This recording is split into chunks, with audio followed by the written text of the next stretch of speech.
5 o'clock, and you're watching KCCI Channel 8 Des Moines, Iowa's news leader, with Steve Carlin, Cynthia Fodor, and meteorologist Mike Lozano. This is News Channel 8's First News at 5.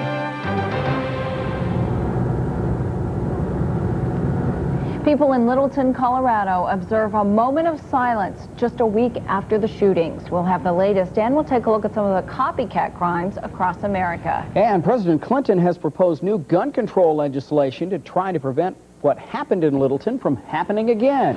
Plus, a 17-year-old boy dies after a 26-year-old woman gives him prescription drugs. Now she's facing trial. The story from our Western Live Link. Good afternoon. This is News Channel 8's First News at 5. I'm Cynthia Fodor. And I'm Steve Carlin. A week ago today, the Columbine high school shootings ripped apart the community of Littleton, Colorado. And today was a solemn day of remembrance with 3 more funerals. Manuel Gallegos has the latest. 11:21 a.m., precisely 1 week after the deadliest school shooting in U.S. history, Littleton, Colorado paused to remember.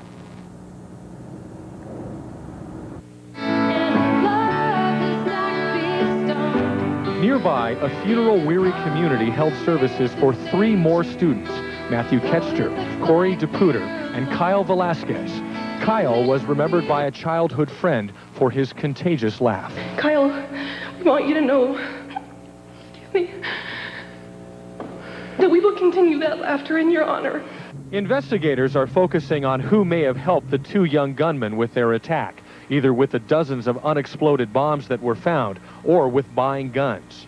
The 18-year-old girlfriend of shooter Dylan Klebold may have purchased at least 2 of the guns used in the attack at a Colorado gun show. Yes, we can now confirm that she bought at least 2 weapons. Which of the weapons she bought, I'm not sure. Teachers from Columbine High School have been planning for next Monday, when students will return to a different school. Logistically, it will be a little difficult. Not only are the students' belongings still locked inside the crime scene, but everyone has been busy attending funerals here. Manuel Gallegos, CBS News, Littleton, Colorado. One gun shop owner told police that one of the gunmen, Eric Harris, was with a group of teenagers who tried to buy a machine gun at his shop several weeks ago. The gunman at Columbine High School reportedly listened to the music of shock rocker Marilyn Manson. Manson is performing in Minneapolis tonight and Cedar Rapids tomorrow. Several people say they've planned a protest. Now, because of that, the staff at the 5 Seasons Center in Cedar Rapids will be adding extra security. A Manson concert scheduled for this Friday at Red Rocks Amphitheater west of Denver, just miles from the shooting scene, has been canceled. News Channel 8 is sending a crew to Cedar Rapids, and we'll have live reports on our news tomorrow. It was another day of false alarms around America. As nervous officials and police evacuate thousands of children after bogus bomb threats. Kathy Moss reports. This scene is playing out all over the country. Parents rushing to schools to retrieve their kids after phony bomb threats force evacuations. At this high school in suburban Atlanta, as in many other communities, parents' nerves are on edge. I'm just so glad I got him. I'm gonna take him home. In Washington, D.C., for the 2nd straight day, thousands of students were evacuated after an anonymous caller warned of a bomb being placed in a school. Police collected evidence carefully from the street payphone where the call had been made, but no suspect and no bomb was ever found. Please, options, okay. In Sanford, Maine this week, students making a fashion statement were told to shed the black coats they had worn to school, but they refused and had to go home. The kids have seen us. They know we're not racist, we're not neo-Nazi, we're not going to come in and shoot them. We're no harm to them whatsoever. And in Michigan, fallout in several cities. Cadillac public schools were closed after a teen allegedly posted a violent threat on the internet. In Lansing, although there were no injuries, a student was taken into police custody after exploding 3 homemade bombs on school property. In all cases, school officials and police are playing it safe. We must make sure that we don't have anything like Littleton or any other situation in the country. But taking everything seriously is taking a psychological toll on parents and kids across the country. Kathy Moss for CBS News, New York. Now, because of the problems across the country, Vice President Al Gore will be in Des Moines tomorrow night for a town hall meeting called Lessons of Littleton. It will be at Roosevelt High School, that again tomorrow night at 8. And in the aftermath of the tragedy in Colorado, President Clinton today proposed wide-ranging gun control legislation. But Republicans are offering their own plans. Michael Gargiulo has more from our Washington bureau. After a moment of silence for the school shooting victims, President Clinton today proposed a series of gun control measures, including raising the legal age for handgun ownership from 18 to 21 and enacting a lifetime ban on gun possession by juveniles who commit violent crimes. Do we know for absolutely certain that if we'd had every reasonable law, than the ones I'm going to propose here, that none of these school violence things would have happened? No. But we do know one thing for certain. We know there would have been fewer of them, and there would have been fewer kids killed in the last several years in America. We know that for certain. The president's crime bill also proposes background checks for explosives buyers, and it would hold parents responsible for juvenile gun crimes.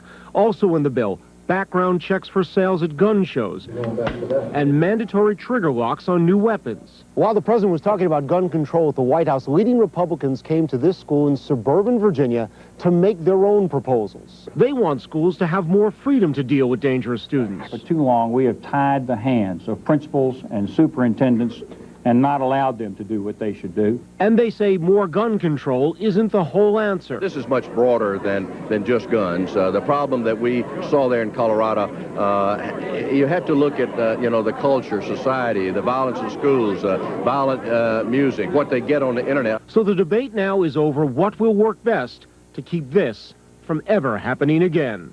In Washington, Michael Gargiulo, News Channel 8. Now, the president's plan would keep children from buying semi-automatic assault rifles and ammunition clips that hold more than 10 rounds. Today, the nation commemorates National Crime Victims' Rights Week. Here in Des Moines, Lieutenant Governor Sally Peterson and Iowa Attorney General Tom Miller led the celebration at Capitol Square. They, along with many others, saluted victim service agencies across Iowa and encouraged all crime victims to speak with strength. The discovery of a human skeleton near Osceola has investigators puzzled. Someone found the bones in an underground water storage tank at an abandoned farmhouse southwest of Osceola near the small town of Murray. Investigators say the body appears to have been in its place for a number of years. The state medical examiner says he has identified the approximate age and gender of the person, but Clark County officials are not releasing that information. Now, coming up tonight at 6, Crime Beat reporter Brian Polson talks with the Clark County Sheriff about this mysterious story. Voters in Ames today are deciding the fate of Hilton Coliseum. The proposal on the ballot calls for raising the hotel-motel tax in Ames from 5 to 7%. If it passes, Hilton would then have the money to put in 1,500 additional seats to bring capacity up to 16,000 for concerts and games. News Channel 8 will have all the election results for you tonight on the news at 10. Well, as I look over into the Weather Center and I spy our Super Doppler radar over there and Mr. Mike Lozano, it looks rather colorful, Mike. Very colorful. Matter of fact, some people are having very colorful weather. Let's get right down to it, find out exactly what's going on. Live Super Doppler radar now, looking at an area of very, very heavy shower and thunder shower activity. Just talked to some folks over in the Centerville area. They've received about a ½ inch of rain in just a very short period of time. Let's zoom in right now, find out what's going on in that vicinity. None of these storms really can be considered dangerous. However, there is a possibility of lightning, high winds, especially in some of these redder areas, extremely heavy rainfall, easily flooded areas. Be very, very careful around streams and that kind of stuff. We'll keep an eye on these storms, but they really shouldn't amount to anything. Down to the south, though, quite a different situation. We'll talk about that later. All right, we'll hear from you in just a bit, Mike.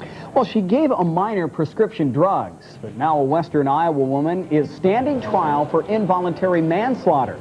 The story is coming up from our Western Iowa Live Link. And the lilacs are blooming. They will be soon, and we'll show you how to care for them coming up in this week's Rebecca's Garden.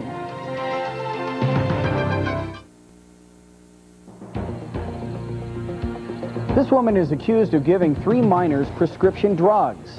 One of those teenagers died. And now Carrie Block is standing trial for involuntary manslaughter. News Channel 8 Live Link reporter Tom Elzer joins us now live with the story. Tom? Steve and Cynthia, Carl Sammons was just 17 years old when he died last October. Most people simply knew him as Scooter. Today, 26-year-old Carrie Block went on trial for Sammons' death. She's accused of giving him prescription drugs. Block is charged with involuntary manslaughter and 3 counts of distributing a controlled substance.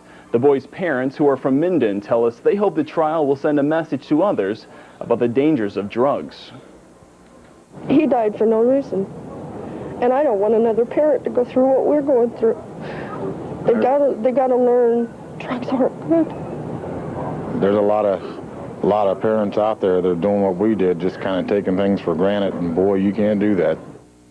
Salmon's autopsy shows he took the prescription drugs methadone and Xanax. Prosecutors still aren't sure how Carrie Block, the one on trial here, got the drugs in the first place. And Tom, any idea when a verdict might come in? A testimony is expected to wrap up on Thursday, and then the judge's decision could come anytime after that. Okay, Tom Elser on the Western Iowa Live Link. Thank you.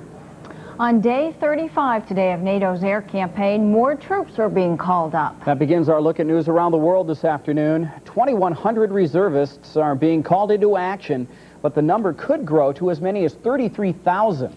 The reservists will go to the Balkans to provide logistical support. Meanwhile, U.S. Army investigators are going to Albania to look into the crash of an Apache helicopter that went down during a training mission yesterday. The two crewmen are in good condition. Another Amtrak train accident, this one in Mississippi. The City of New Orleans train slammed into a tractor trailer that didn't clear the crossing. None of the 107 passengers was injured, although the train engineer got a bump on the head. Last month, the same train was involved in an accident that killed 11 people. There's some controversy surrounding a toy that comes with some McDonald's Happy Meals. Many parents are afraid this toy, the Mystic Knights action figure, is sending the wrong message to children. They say it's like a cigarette lighter. You have to flick a switch for the toy to light up. McDonald's says all their toys go through strict safety tests, and it was not designed to look like a lighter.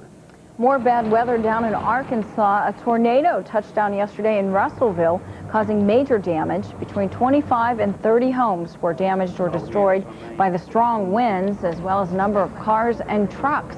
2 people were injured there. And this just in, virtuoso trumpeter Al Hirt has died at the age of 76 in his New Orleans home of liver failure.